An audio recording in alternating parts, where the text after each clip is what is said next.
Welcome back. Now, Canva does have a free upgrade for 30 days, and this is for the Canva for Work or Pro level of being able to use the platform. Now, the upgraded level does give you access to everything that you have with the free version. With the addition of the photo library, the ability to resize your designs, custom uploads, and then other features which you can see here in this section. The most prominent features are that you can download your designs with transparent backgrounds as well as exporting designs as animated GIFs.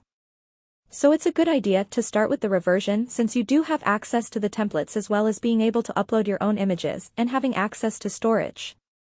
And then if you find that you need any of these other features, they are available to you and you'll be able to upgrade in the panel.